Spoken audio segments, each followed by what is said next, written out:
So we have our layer. While it's warm, this is when you want to do your magic. So I'm pulling, here we have berries, fresh raspberries, blueberries. I have a little bit of sea salt. So sea salt is really big crystals. This is really for a pop of flavor. So I'm going to do, you can choose. This is absolutely make your own. This is a really fun thing for kids to do. So they can choose whatever flavors sound good to them. I'm adding the cacao nibs. The cacao nibs have a bitter, almost coffee-like bitterness to them. So I'm just adding a little bit. I'm almost making, I have 6 ingredients here. So I'm just kind of roughly in my head, just looking at it as 6.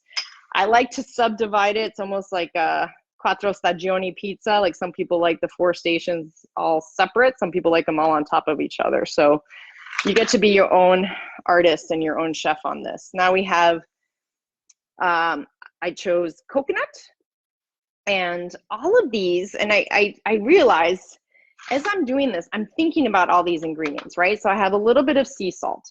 I have a little bit of pepitas, which are pumpkin seeds. I have the cacao nibs, which brings, again, the antioxidants. The seeds have really healthy oils in them.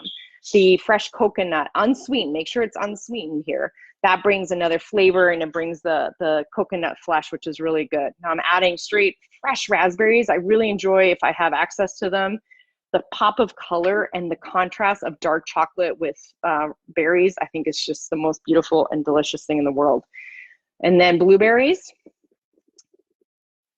And again, that tartness that comes from them.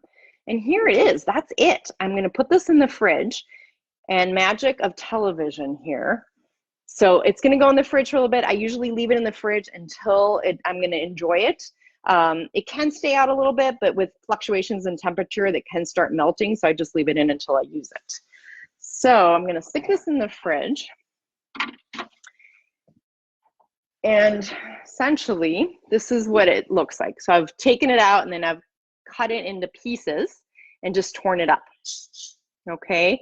And again, you can decide you want to mix and match. There are no rules with this whatsoever. All you're really doing is melting chocolate. Once it's melted, you're adding all the flavors that you want. It's almost like some people have had taco bars or pizza making night. It's the same idea, but you're making this with chocolate bark. And then this would be something after a meal or as a snack, kind of afternoon snack. You have it out there. And I'm getting the fiber from the chocolate, which is always so funny to me. I'm getting the fiber from the berries. I'm getting the antioxidants. I'm getting the healthy oils. So I'm getting all these health components.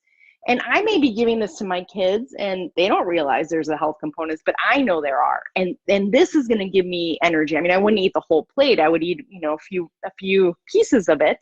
But this is night and day different than if I grab a Snickers bar, say, middle afternoon kind of thing.